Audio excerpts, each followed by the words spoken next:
Hi, everyone. Welcome to the Camino Cafe. I am thrilled to have you joining us either by video or by our podcast. And I am delighted today to have Fermin Sarasate here with us to share his pilgrimage and so much more. So this is going to be I know, a wonderful, wonderful interview. So Fermin, welcome. We're so happy to have you here.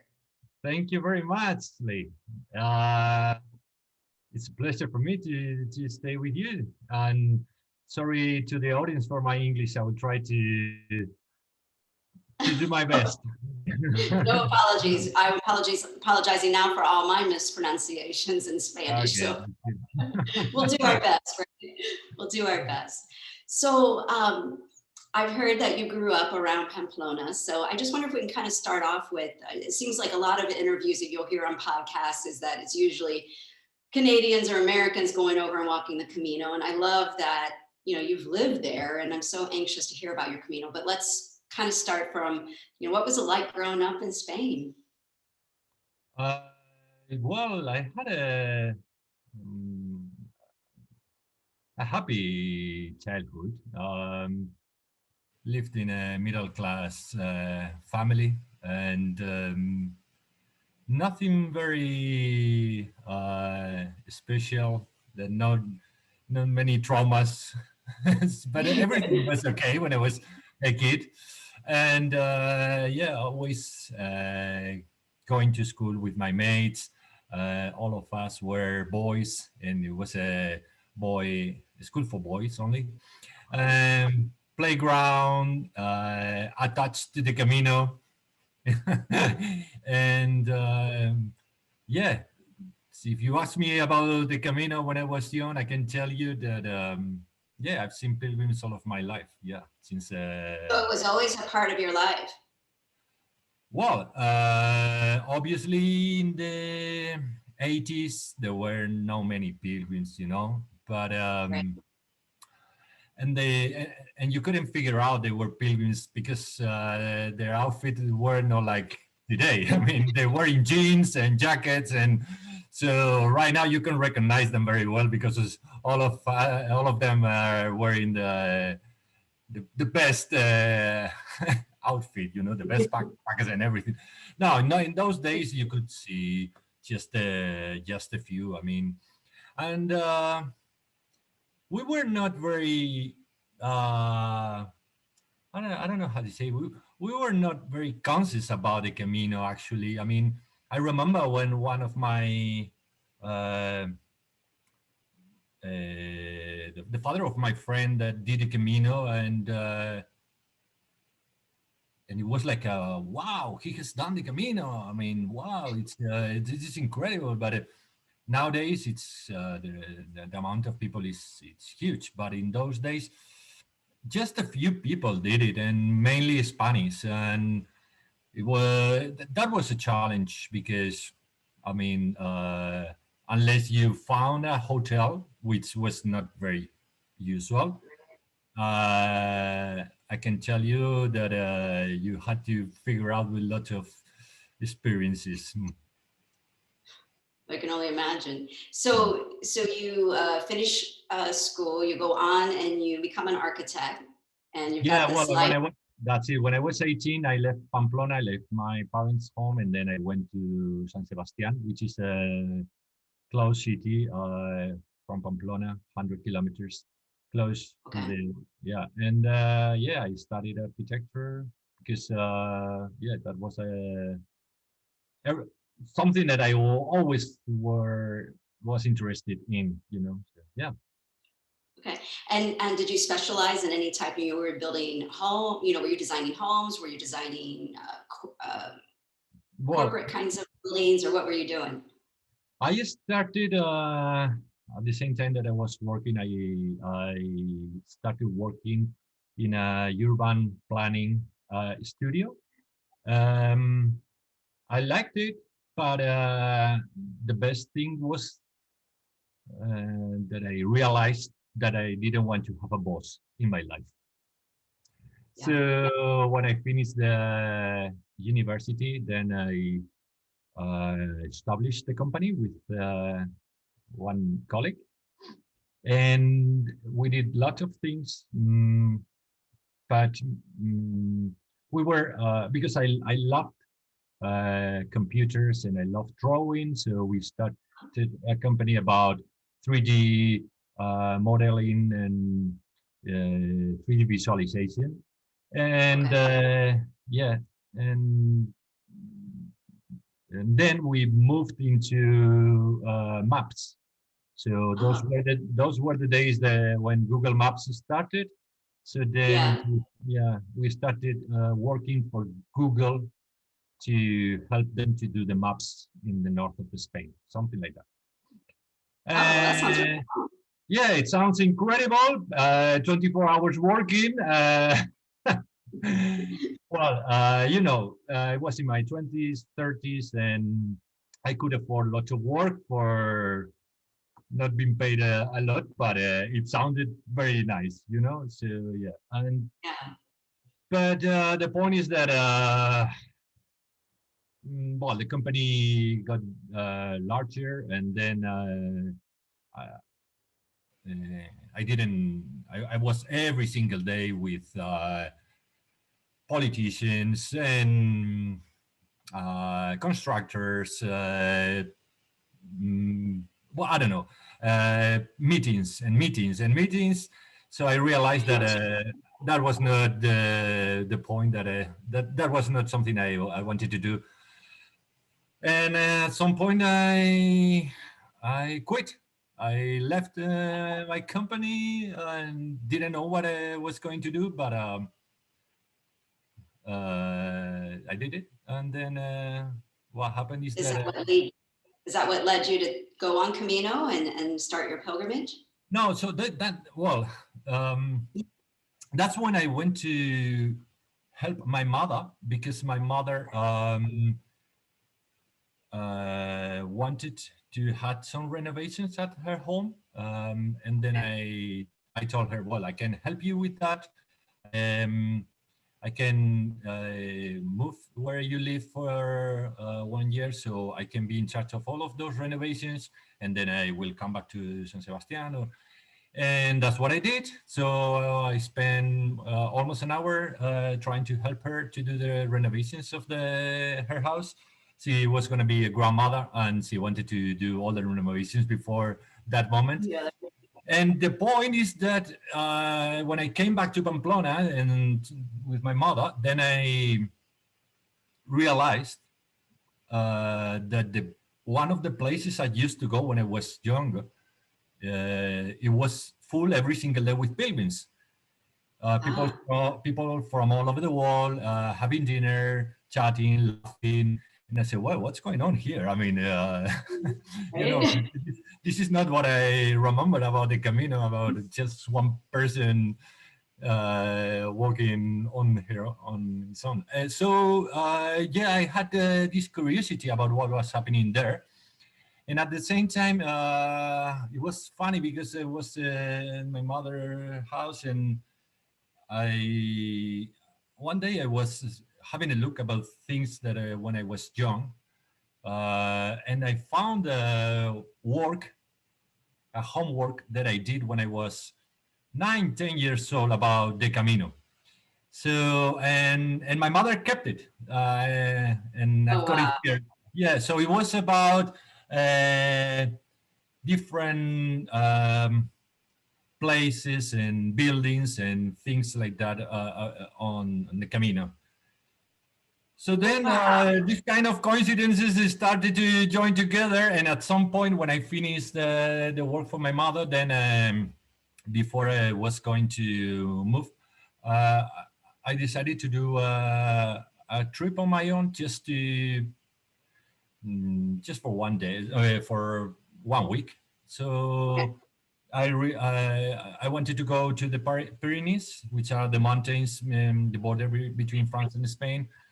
Then I realized, well, maybe it's going to be risky because, well, no one is going there. I'm going to be on my own. What about if I do the Camino? So from one day to another, I said, okay, let's do this.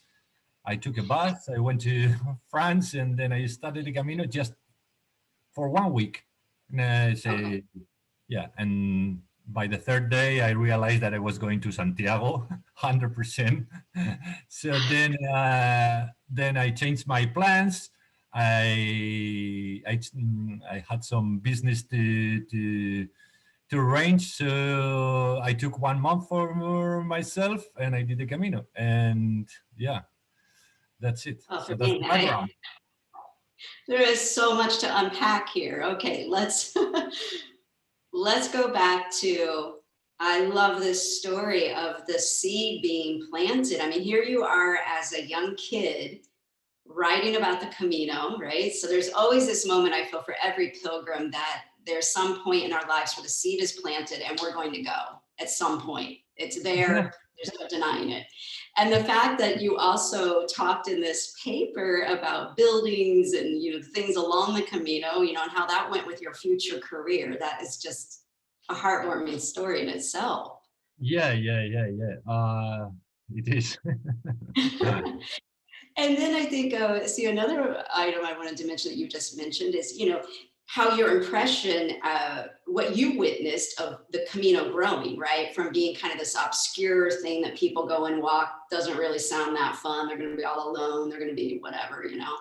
And then all of a sudden now you come back as an adult and you start seeing all this community and these people having fun and these connections being made. And you're like, wait a minute, this might be something fun to do. Actually, well, everyone knows the film The Way, right? So one of Right. my friends, girlfriend, told me one day, "Hey, you know what? I'm going to act in a movie. It's a Hollywood movie." And I said, "Okay, good, well, perfect, yeah." So Yeah. um,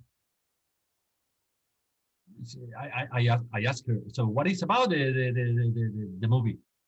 Obviously, she should talk to me about it. It was about the Camino, but I was not very interested about it because it was okay. Well, that's it. So Yeah. when I realized after that, after I did the Camino, I saw the Yeah. movie and I saw her, Uh, and then I told her, "What? What is this? You should mention to me that it was about it." And I said, "Yeah, I told you." And so you know what I mean? I mean, I was interested, but not very much in this. Like most of the Spanish people, I mean, we don't realize what we've got here. You know, I yes. mean, it's Yes. it's bigger than we think it is. I mean, in the sense that a lot of people from all over the world appreciate it much than us that we are living right here. I mean, we're all that way about things in our own backyard, right? We sometimes don't realize these treasures that we have Yeah, literally right next to us. And you know, that's one of the beauties of going on Camino period, is giving us that space to kind of recognize and see all the beauty around us. It's always there. It's just we're so busy we don't sometimes notice. So, you know, don't beat yourself yeah, up. I think we all do that about things within our own localities. yeah. But I love how you started off that you're like, okay, well, maybe I'll take 3 days. I'll give it 3 days. And then the Camino bug got you, right? The spirit was there and you start making arrangements. I'm going to go the whole way now to Santiago. So That's it. that in itself, what a beautiful pilgrim story, right? Yeah, absolutely. At the beginning, I thought it was about hiking, only hiking. But when Yeah. I was walking, then I realized that it was much more than hiking. It was about the people that I was meeting in the 3 first days. I met such amazing people that I said, "What?" So they come from California, they come from Argentina, they come from all over the world to do this. And I'm gonna be only 3, 4, 5 days? No, no way. I mean, I have to be with these guys till the end, you know? Yeah. Yeah. Okay, so set up the stage for me. You and I were joking around. You've become known. You have a little nickname of Pilgrim Number 30. And so, for our viewers or listeners who aren't familiar with where you live and your life right now, we'll kind of keep that as a little surprise, and we'll let you walk us. So, tell me about the stage that led you to becoming Pilgrim Number 30 at Casa Susi. Uh, well, What day was this? Was this day 3? Day 4? uh, What you on? no. This was day 20.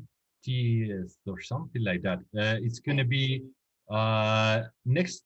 I mean, the 1st of May is gonna be our 4th year here together, our 4th anniversary. So what? It was 1st of May, 2017, Oh, and wow. yeah, and it was well, I met lots of people on the Camino. Some of them were Argentinians, and I love Argentinians, but just for a while. I mean, I love them, but they speak very, very much. I've got really good friends from Argentina. So after spending some days with them, uh, I was walking and I said, well, I think I need to be on my own. So I told them, you know what? I'm gonna leave you today. I'm gonna keep on walking because I need to be on my own. I need some silence for me. And my friends stopped in Villafranca. It's well, Villafranca del Bierzo, and I continue walking. Um, and then I didn't know where to stop. So I went to an albergue. I didn't like it. I went to another one, and then I arrived to Travadello, and and I entered into the black hole because once I entered, never never left. So yeah, So many things I want to ask you about this, yeah. right? So, where do we start? So the Camino, there's a famous quote that I love that says, the Camino doesn't give you necessarily what you want, it gives you what you need. And the beauty of the fact that that day you chose, something was telling you needed to walk by yourself, and then you stop at not one, but several albergues until you see Casa Susi. So tell me Actually, about that moment. well, as I told you, I did the Camino to be on my own. And as Yeah. I told you, I left my friends to be on my own. Well, Mhm. what the Camino gave to me was just the opposite. Just the So, opposite, yeah. right? So, yeah, so I arrived to Travadello and I went to the first albergue. Didn't like it. Continue walking, and then I saw an Australian flag, but a huge Australian flag, Yeah. and a sign, vertical sign, SUSI. That was all. And two ladies sitting on the bench. And one of them, the blondie one, asked me, "Are you looking for an albergue?" And I said, "Yeah." Uh, so, yeah, we're running an albergue. Do you want to have a look? And I said, "Okay, why not?" So, yeah, I entered. And honestly, I mean, as an architect, I was really impressed about the place. Not about the luxury. I was impressed about the style because, well, first of all, there were single beds, Yes. and I spent the last 3 weeks sleeping in bunk beds. So I said, Yes. well, this is one point. The This is bathrooms a good thing. this is a good thing. The bathrooms were amazing. I mean, I can have my own shower, toilet, and and sink for my own. That's another point. And the Right. place, it was uh, I don't know how to say, but feminine. You know, obviously it's an old house. It's 300 years old, but I could see that something was there. I mean, the point is that she asked me if I wanted to stay and to have dinner with her and the rest of the pilgrims, and I said, "Yeah, why not? I haven't been in any communal dinner before. Always been doing cooking for my own and my friends. We've been, but never with the owner of the albergue. Yeah, I'm gonna stay here." So that's what happened. So decided to stay. We had dinner, and then the dinner was amazing. So I said, well, this is the paradise, you know. Single bed, good shower, homemade meal, and then I asked her if she wanted to be married with me. I don't know why did I say that. Just a joke, but here we are, 4 years Was later. it a joke? Well, I don't know. I mean, so I always say the same. Someone was speaking for me because I. But the point is that I mean, this is something very weird, but not at that moment, but the day or the 2 days after, I realized I was going to be there forever. But like something normal, you know, it's so when people ask me, how did you take that decision to stay there and to change your life and blah, blah, blah, and stay with Sue? And I always say, look, it's been very natural. I never had to question if I had to do it or not. I just left the ball rolling. How do you say ball rolling and rolling? And that was all. I mean, yeah. It was written in the stars, you know, you you stop there and there's beautiful Susie Stevenson and wow. So when at what point can you describe to us when you knew like this is the place, this is the person? Well, I mean, honestly speaking, when we finished the Camino, because we finished the Camino together. I mean, Ciclos de Albergue, and we finished there 4 days walking together. I arrived to Santiago, and then it was very emotional. I started crying, and I'm not a crying person. And then I realized that, wow, this is overwhelming.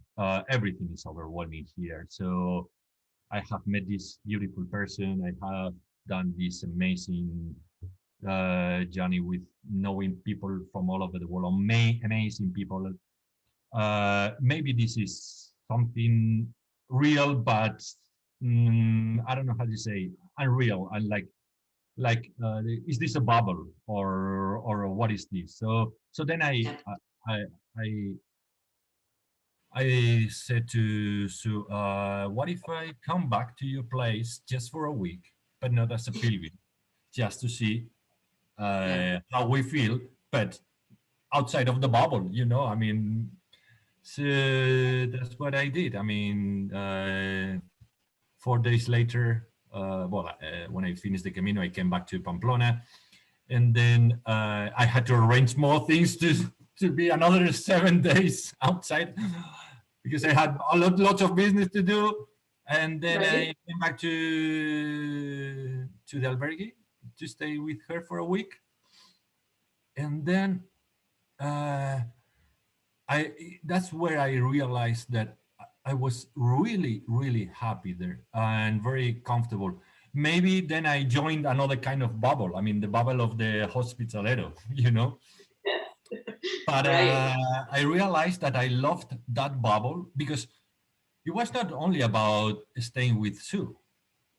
Yeah. It was about changing of my life completely, 100%. I mean, it was a new job, new couple, new village, living in a. I've been living in a city all of my life, so this was about vegetables in the garden. No more telephones with clients, customers, politicians, and blah blah blah. It was about having dinner every day with people, and it was about cleaning toilets and bathrooms, bedrooms. So it was. But I think the first days I realized that it was really, really, really good. So I don't know. I mean, I don't see. I'm not a specific moment when I decided to stay. It was like one day by day, month by month. Yeah. So what did your friends and your family think? You know, first off, you started this whole thing, you were only going to walk a few days. And by the Oh, end, you're falling in love, you're uprooting your entire life Yeah, to well, really live on the Camino and make the Camino your entire life. What were they yeah, thinking? You know, were they supportive? Were they shocked? Like what's going on? You know, you've lived in a city all your life. Are they looking at you like you're what? You're moving out in the middle of this little nowhere. village? Yeah. Well, I don't know, but I guess I've got a curriculum about being a wild bird, you know. So my friends know me that I can do not this kind of thing, but I'm not the person that I don't know how to say. I'm not the person that follows always the straight path. I can go around other places, in the sense that yeah, I've been I love adventures and these kind of things, and so my friends, well, they one of them told me, well, I wouldn't be surprised if one day you tell me you go to the moon. And I say, well, yeah, that's me. Okay, so And they were probably like, of course, this is what he's doing. yeah. And my mother gave me a lesson, because she told me, well, are you happy there? And I say, yeah. So she told me, so then stay there, which I appreciate very much, because I mean, I can understand a mother knowing that how much effort is to grow up a child, and that child became an architect, and then you can have, these things that in the society makes you be proud. And she said, well, if it's what you want, why don't? So I appreciated her very much for those words. And actually she was right. I mean, it was about feeling my instinct, and yeah, I did it. So I heard on another interview, I think maybe you did it with Dan Mullins, and you talked about what life was like. And, you know, we're going back before this past year, but, you know, say that first couple of years you're there. And I think you said something about that every night was like a party. Every night was just this amazing pilgrim experience for you as a host. So can you take me to a night that was one of your favorite nights that kind of embodies all of that? Oh, we have had quite a few amazing. Well, we have had dramas and humor and love and sadness and happiness and everything, but just I'm gonna tell you about one day that uh, there were, I can't remember how many of them, but most of them were people in their 30s, and there was a Jewish girl that played the guitar, and there was a guy from Afghanistan who lived in Berlin, and there was a guy from Portugal, another French one. So we've got a guitar in our albergue, just in case someone wants to play. And that day, this Jewish girl started playing, and she played like hip hop, something like that. And she Yeah. started playing and singing in Jewish, and she sang amazing. Well, and then everyone started singing a song in her own language, and at some point we were dancing in the street, in Oh, wow. in front of the albergue. The guy from Afghanistan was singing in in his own language. The guy from Portugal, I mean, and at that moment I say, wow, all the leaders of the world should do something like this. Yeah, that was a Wow. moment. Yeah. Yeah, yeah, yeah, Oh, wow. yeah. Yes, everybody should walk the Camino, right? We'd have a much more peaceful world if we could live like that every day and see My each other, goodness. Oh my goodness. I can tell you. Yeah, yeah, yeah, yeah. Yeah, yeah, yeah. right? We are all I mean, that was one of the moments that you realize that all of us are just basically the same Exactly. for the good and for Exactly. And I the can't wait to see that, off the Camino, it's so vivid on the Camino, right? And seeing that. What a beautiful night. yeah, Well, yeah, yeah. when I was speaking with Susie last week, and I said that one of the things that really impressed me when I've followed your Instagram for a long time, and your Facebook, and there are so many lovely photos, but there was one photo that really stood out to me. And this is before I even knew I was ever going to talk to either one of you, right? So, but I remember this photo, and it's of a place setting, and it's just really striking. There's something about the care. We're setting up breakfast. So there's several of the place settings, and you have kind of like the breakfast kind of preset. And I thought to myself, wow, this is an albergue that has a lot of beauty, a lot of love, and a lot of attention to detail. And so I'm mentioning this to Susie, and she says, "Oh, that's all him. That's all for me. That's his doing." So tell me a little bit about it, because I feel like the whole place just has so much style, but it's a very welcoming style, and one that just shows so much attention to detail that it's going to be a great place to stay. So tell me Yeah. a little bit about what goes into that. Well, the thing is that we had never worked in hospitality, and we are not been training in hospitality. So how can we do the things well as we are? Just like so, we haven't seen the albergue as a business since the beginning. I never seen it as a business. I've seen it as what it is. It's our home. It's we live here, so we consider the pilgrims like our guests. I mean, I'm going to have dinner with them. I just want to have a good time. If not, I'm not going to have dinner with them. Obviously, I just want to be, well, have fun if it's possible. And if not, I want to have a peaceful time with them and knowing and sharing experiences. And so that's why we treat them as our guests, as if they are our family or friends that visit our home. And I'm not saying this because I want to do marketing of our place. It's true. I mean, it's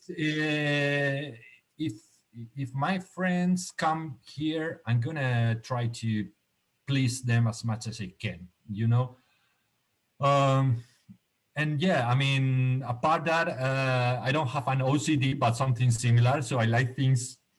I'm an architect, It and shows. yeah, and Sue is a florist by trade, and yeah, we love aesthetics. We love things being done properly, and I don't know. Today I was putting some stones in the garden just to. We're building a cycling garden, Okay. and we've been discussing for the stones for ages. you know, are we gonna be here or no? Are gonna be rounded or blah blah blah? So yeah, that's how we are. So every I time believe it. Yeah, go ahead. I'm sorry. no, that's how we are, and this is our background. Sometimes we have to spend hours just for a stupid thing, and well, that's it. Yeah. Yeah, but I think, Susie, she was very humble when I mentioned this photo. She's like, well, those things are all from, IKEA or whatever. But the way you have put everything together, and it just shows me how much care is going in, and that when people come and stay with you, they're not being served a meal. You literally are a part of their experience there, and it just looks beautiful. It looks amazing. So I Thank you. encourage everyone to go in and look at the photos, because I think it really shows.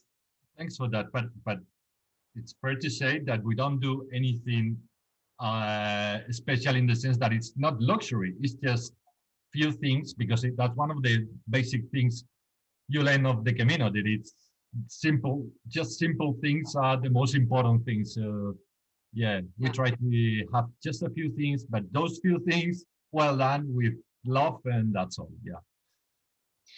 So, as a pilgrim, we show up, right? We have this experience where we're staying and then we move on. Tell us a little bit about, what's the life like of, being the host, being the owners of this albergue? What's the work that we don't see? Now that, you've seen it from both sides, right? You were a Yeah. pilgrim, you walked, you stayed at all these places, and then now you come back and you're on the other side of things. What are we not seeing? How much work goes into this, and what's a typical day like for you? Yeah. Well, since you get the rhythm of the work, it's very exhausted. I Yeah. mean, people used to be volunteers only for 2 weeks, and they end up saying, "Wow, this is very, um, it's a lot of work and blah blah blah," which I can understand because since we wake up till we go to bed, we're always doing things and doing and doing. I mean, we don't have any moment to stop. But once you get the rhythm, well, then you get used to it. Obviously, it's not affordable to do these 12 months per year Right. because it's you would be crazy. But we do it 6, 7 months. But the point is that once you get used to the work, or you realize, or at least I realized that this was about it's more mental than physical. Oh, really? Uh, Yeah. yeah, well, mental Me- and emotional. Yeah, it is. It is absolutely. Well, in our case, I don't know other cases because I know other owners that don't share as much as we share with them. I mean, we have dinner with them every single day, Right. and since we have dinner till they go to bed, sometimes we can have lots of experiences. We can share lots of experiences. What I mean is Right. that if you like the if you like to engage with the pilgrims, this can be very exhausted because I mean, some people tell you things that never had told to anyone, even their couples or best mates or whatever. Or sometimes just because we are end up singing or dancing or just because you are talking in 6 languages at the same time. Hmm. Didn't think of So that. yeah. I mean, I speak different languages, and sometimes I don't know in which language I'm speaking. I mean, I go to bed and well, Sue tells me that I speak now in English when I'm dreaming, but sometimes I think in Italian and sometimes in Basque or Spanish. So yeah, it's very exhausted. Oh, yeah, I I mean, didn't think about that. yeah. I mean, you cannot imagine how many Koreans or Japanese people we've caught, Ah, and the only way to communicate with them is with your hands. right. So this can be a challenge, you know. I mean, Wow. sometimes we've got people that let's put an example. We can have people from Poland, which only speak in Polish and German, and then we've got another German in the table that only speak in German and English, and people that are from Spain that only speak in Spanish. So then I have to translate it, the things that we said in English in Spanish for the Spanish people, and then the English to the Germans, and then the Germans to the Polish. So wow, sometimes we don't translate anything, and we smile, and that's all, you know. But yeah, this is it's quite Wow. challenging. When I asked you that question, I honestly was expecting I would get an answer of, we get the breakfast done, and then, we're cleaning, and then we're getting prepping. People are going to start arriving around 2 o'clock, blah, blah, blah, blah, blah, and then we're having to wash up after dinner. But now hearing what you've answered, I just kind of, this thing came over me. I didn't even think about the translating and the mental energy that's going into just communicating.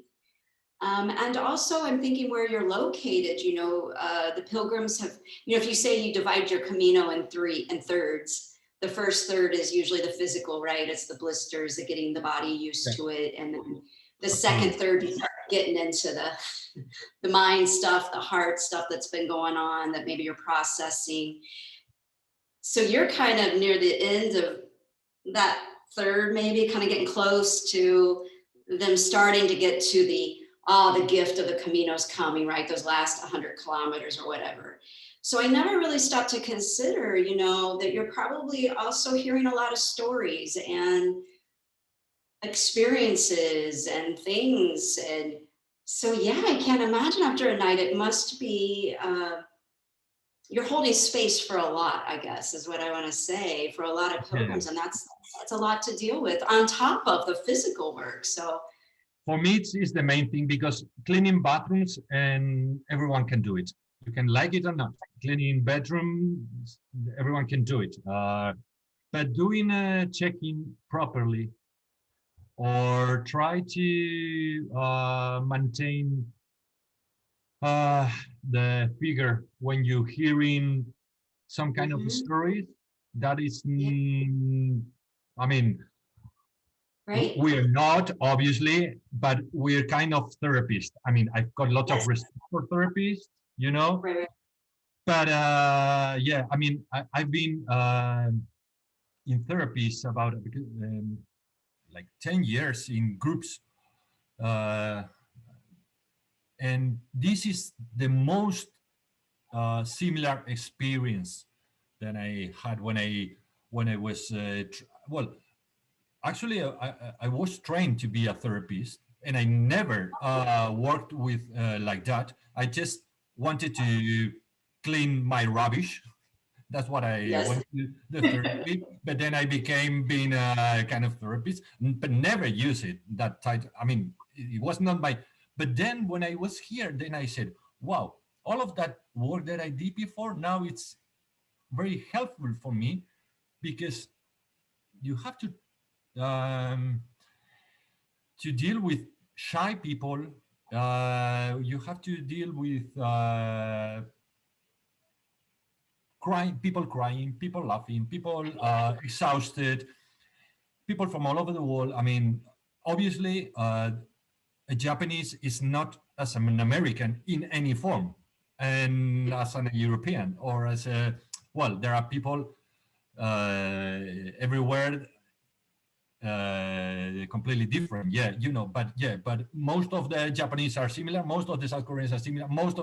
And I can tell you, you have to know how to treat all these kind of different characters and personalities, and that can be very exhausted. Yeah. Yeah.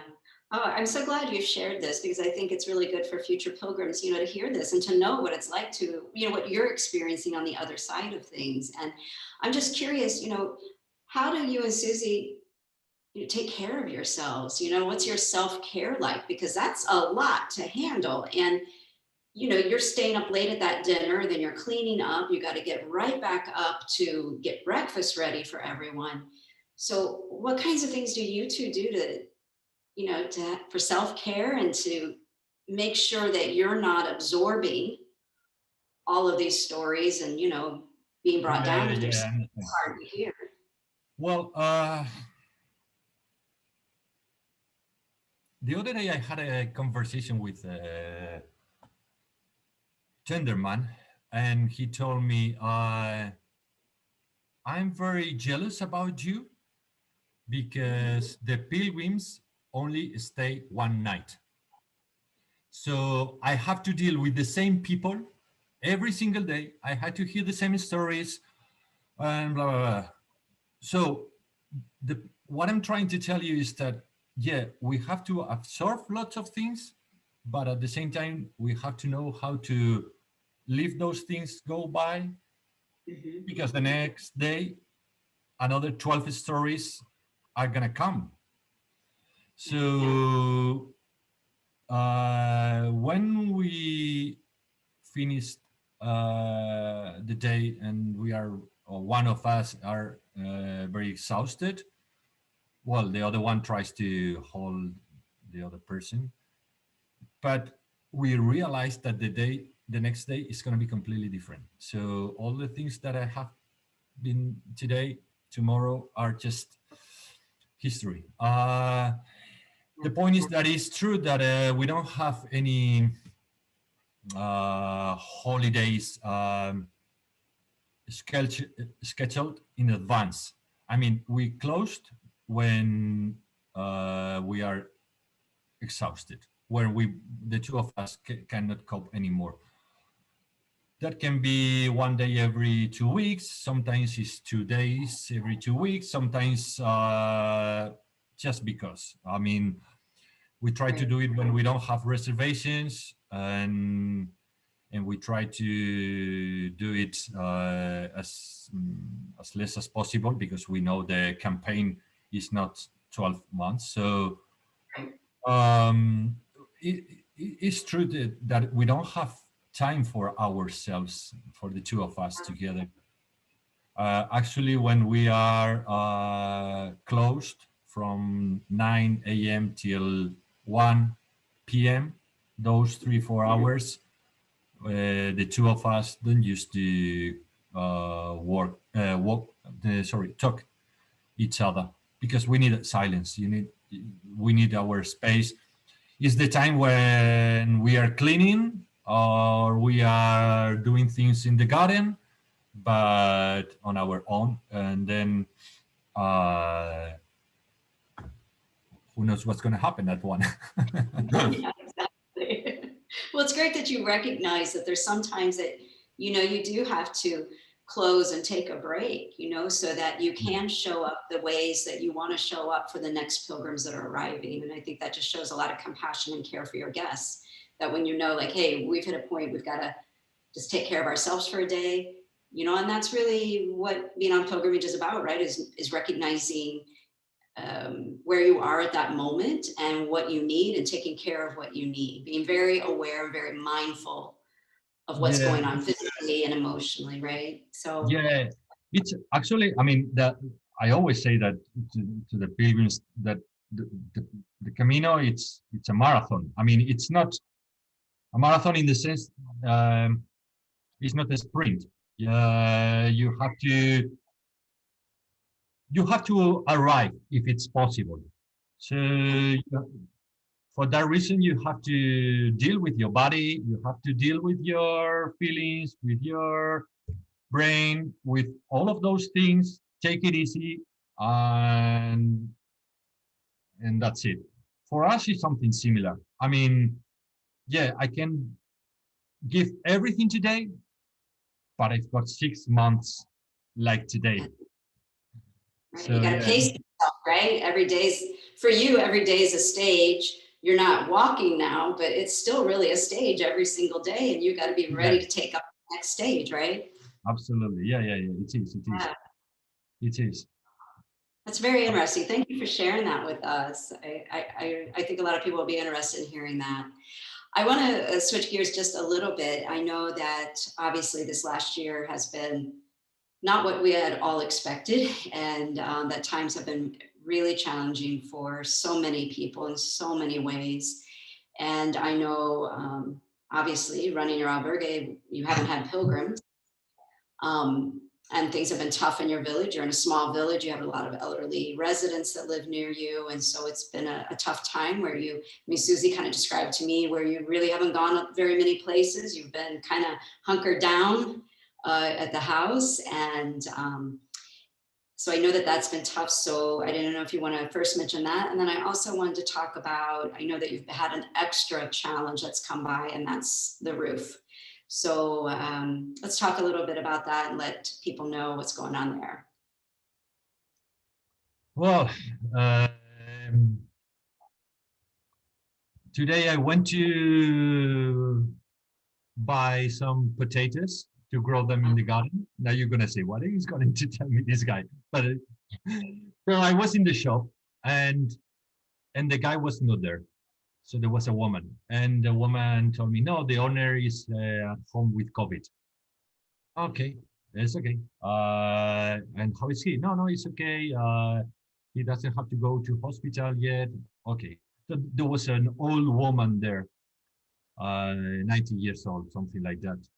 And she has told me, I've never been in a war, but this is a war without weapons.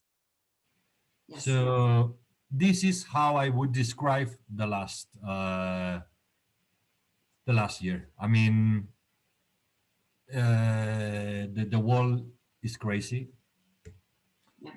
Obviously, I'm gonna touch wood and not to be in a war ever, but when we had everything, then suddenly we realized that we depend in others Yeah. because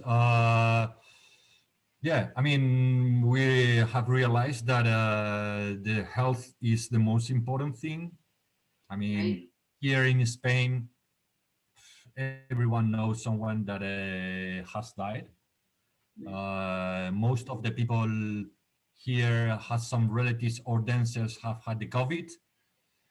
Yes. And yeah, in our village, no one has passed away, but we have had some very difficult cases. Yes. So that was the first thing. No? I mean, trying to deal with the health. I mean, things here in Spain have been tough in the sense that hospitals are crowded. Right. So I mean, yeah, you can do lots of things, but you know that the doctor is not available as it was before. So the things have changed a lot here. So that's Yes. the first thing. I mean, obviously, lots of people have lost their jobs, and if you talk about us, well, we never expected to be where we are in the sense that because we run the albergue by donations. We're not an established company. We are what you said in English, a donativo albergue. Right. We couldn't have any kind of subsidy by the government. Right. So yeah, we had some savings, which finished long time ago, and then yeah, we realized that we couldn't go to another country to try to work, or Australia or UK. So then we realized we had to stay here. I tried to find some jobs which were not the best jobs. Let's Right. say this in a kind way. And the fact that we couldn't see our parents, that we have to be every single day with the phone with them, trying to do their shopping from here online because they cannot get out from home. I mean, the last time I see my mother was like, I don't know, 10 months ago. She lives on her own. How many months ago? 10, 10. And you're not, how far away are you? How many 5 hours, kilometers? 5 hours by car, but I'm not allowed to go there. Right. So That's what I was gonna say. I mean, how hard is it? She's that close, yeah, but yeah, you're yeah, not yeah. allowed to go, and you would be faced with a big fine if not arrested, right? I mean, it's been very serious. No, no, it's very, very serious. I mean, you cannot take the risk. I mean, some people here had fines because they didn't wear their masks. So yeah. Yeah. So yeah, and apart the fines is that, I mean, just for the respect of what's happening here, I mean, there's no way to do this. So yeah, this complicated things even more. So yeah, I mean, it's been really tough, and at some point we realized, yeah, we need to fix the roof because, oh my goodness, yeah, I mean, we had to battle with the government First, because they were asking us to pay taxes even we were closed. They didn't give subsidies. Then we had to deal with our parents, the COVID, and then suddenly we start seeing leaks, one and another and another and another, and I say, what? So yeah, Yes. I mean, the point is that the old owner of the village of the house changed the roof, and like 30, 40 years ago, we don't exactly know when was that, but the slates were not good. And last year, the slates started cracking, and then we've got like 40 buckets in the attic. Some days I have to go twice to empty buckets when it's raining. Leaks here in the lounge, in the bedrooms, and everywhere. So thanks God, thanks for the COVID. I mean, the only thing that I have to say thanks for COVID is just because we couldn't go to Australia last winter as we used to go to visit Sue's daughter. Because if we did, by the time we arrived here, the albergue was, I can tell you, completely destroyed. Oh yeah, all the work that you have put into the place. Yeah. I mean, it's been a miracle that we had to stay here. Miracle for the roof. So Right. yeah, and then the challenge was that we had to change the roof because there's no way to fix it, and then yeah, we realized we didn't have the money, Right. and a miracle happened. And the Camino made his magic. I mean, I said to Shu that yeah, we had to change the our lives. I mean, we had to sell this place or do something or change the roof. And how, we didn't know. Well, I don't know how many angels we were listening that conversation, but some days later, a pilgrim that met us when he did the Camino. I mean, actually, that it was a couple that didn't stay with us, but spent some time with us. Here, Sue about our roof, and he started doing a campaign, crowdfunding for us, which I Yes. was really embarrassed for that because I couldn't cope asking for money when I'm not Right. doing anything. Yeah, I Yeah. mean, but I said to Sue, okay, if you want to do it, I mean, I'm not going to tell you not to do it or whatever. I mean, let's see what's happening. And my goodness, I mean, that's when we have realized uh, that the more you give, the more you receive, because we have received money from people from all over the world, people that stay with us only one night, 1 year ago, 2 years ago, 3 or 4 years ago, that are hear how we are, our situation, and try to help us. Some of them with a few dollars, some of them with more. Or so that has been, I don't know, a miracle. I mean, if Camino gives you what you need, Camino gave Yeah. what we need. So we don't have the all the money yet, but we know that we're going to reach it. Yes or yes. I mean, because actually we know we have to do it this year. This has to be done before winter because I don't know what's going to happen with the roof if we don't fix it within another winter. And that's it. Right. Yeah. Right. Yeah. So, and this is not an inexpensive fix. I think Susie had talked about 60,000 euro or something. It was a very expensive repair. Is that right? Yeah. Yeah. I mean, the point is that the house is it's not a small it's not a small house, but Right. Right. it's not a low house either. I mean, the scaffolding is 13 meters. So when the builder came here, said, "Hey man, the scaffolding is gonna cost you the same than the roof," and they say, "Well, here we are."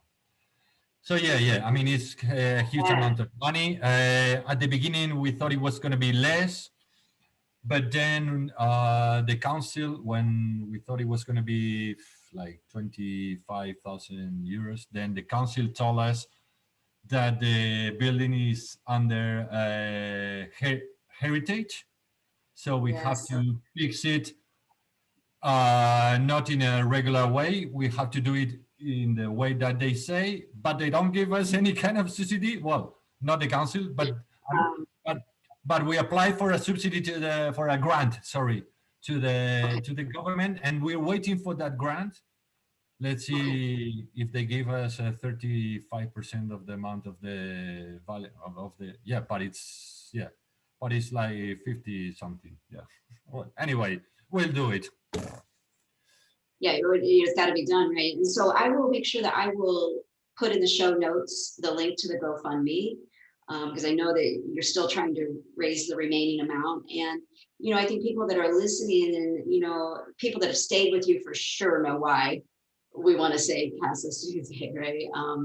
But I think for those that have not yet gone on pilgrimage or have not had the pleasure of staying there, I think supporting it's a donativo, right? And you have kept, people are coming there and staying for just a donation, and all the love and care and beauty that you've put into this place. We want you to be there when we come back.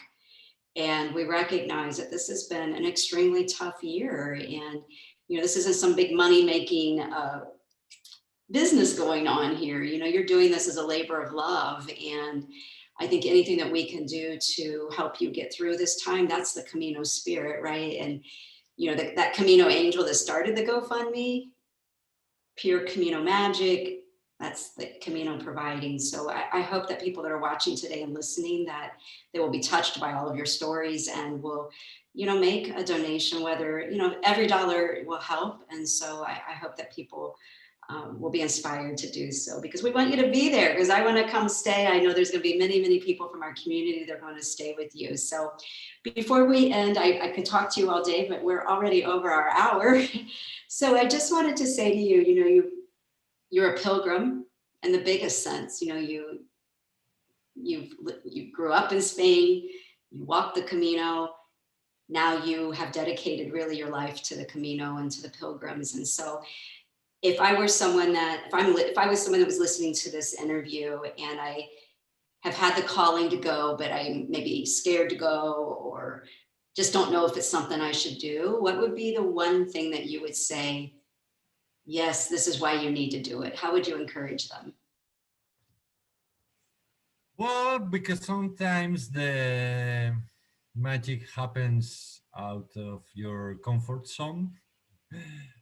Move on, move your ass from the couch. If you if you think you cannot do it, or if you think you cannot do it on your own, then you have to do it on your own. If you think you cannot do it with your partner, then do it with your partner. Right.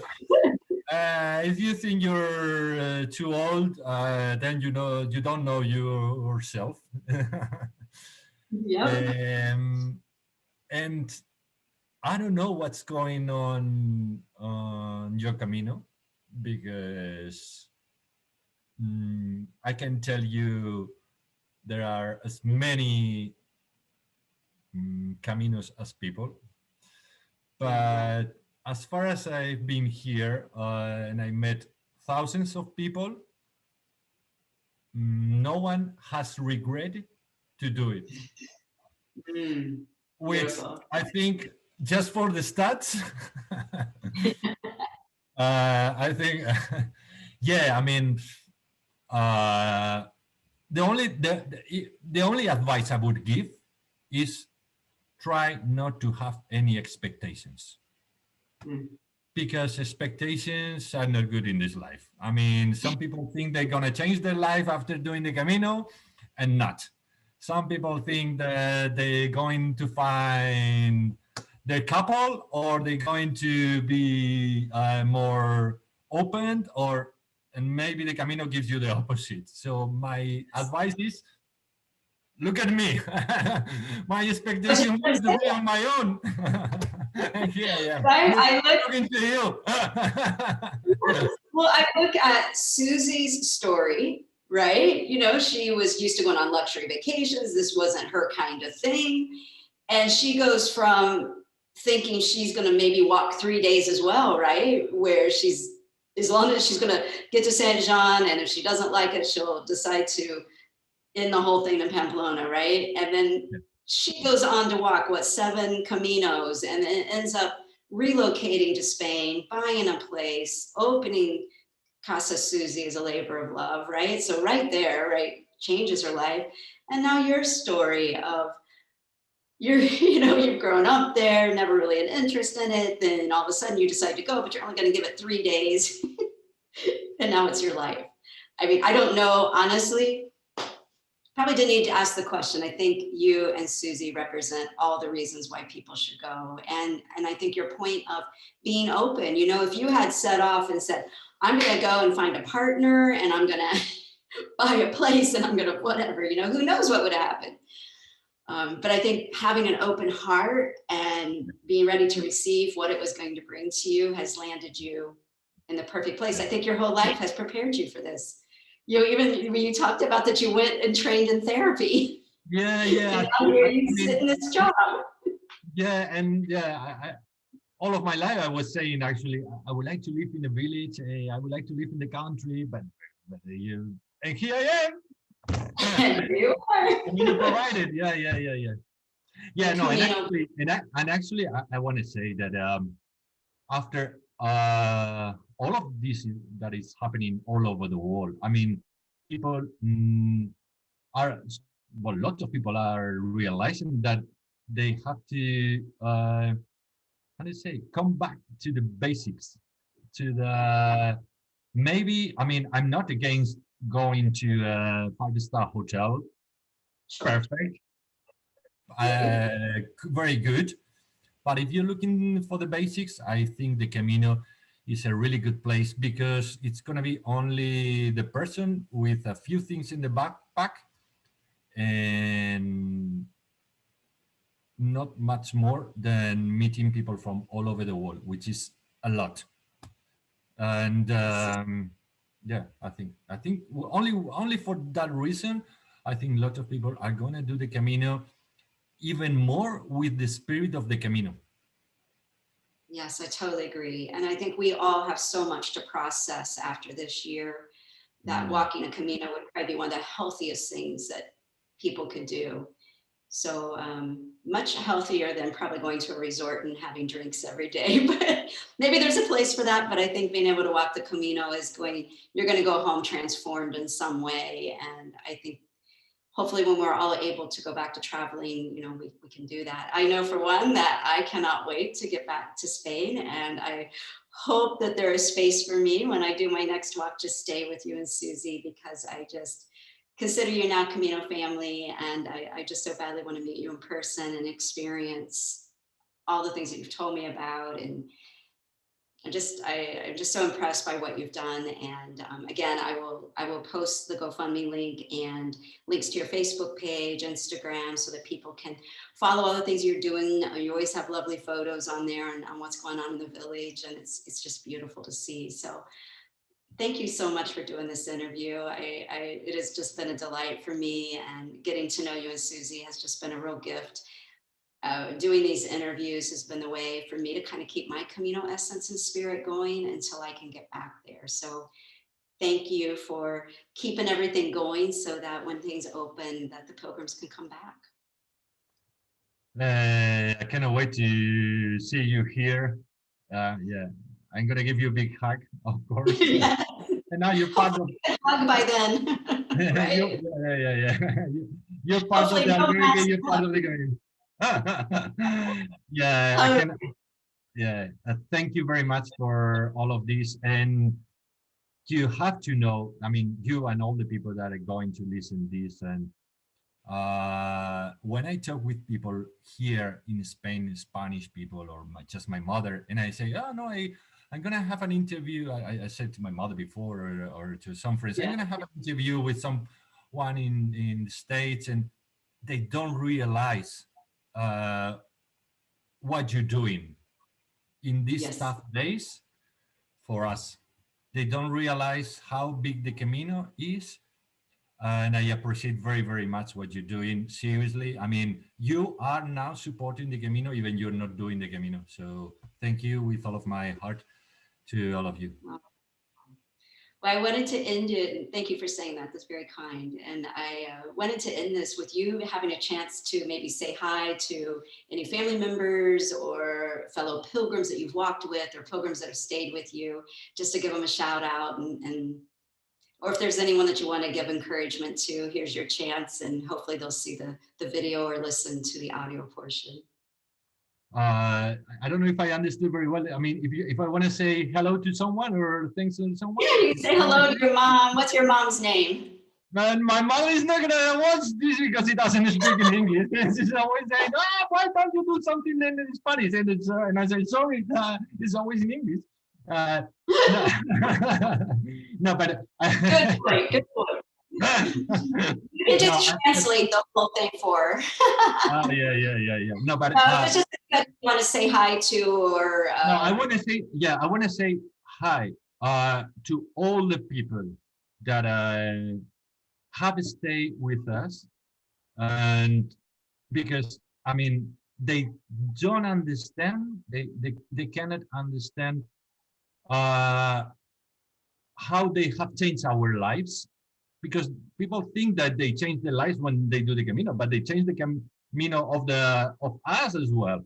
I mean, and I have to appreciate very much all the people that have stayed with us. And I mean, I'm a completely different person, you know. I mean, thanks to them, and thanks to all the people that are even they haven't stayed with us, have done the Camino before, and because they have done the same for others here, and to all of you that you are going to do the Camino, and you don't realize that it's going to be very helpful for you, and you're going to help others for sure, guaranteed. oh, well, wow, what a way to end it. Thank you. Thank you so much. And I'm going to end the recording, but let's you and I stay on for just a second. But I just want to say to everyone, please check out the GoFundMe campaign, their Facebook page, their Instagram. It's a great time to start following what's going on the Camino, and hopefully the world is healing and we're headed towards the world reopening and health being restored. And so this will be a great resource for everyone to watch the story as it unfolds. So thank you everyone for watching our video or listening to our podcast. We so much appreciate your support. You listening, you watching keeps all of our Camino spirits strong. And we hope that if you haven't watched it, that you will now do it after seeing this interview. So thank you so much, everyone. Thank you.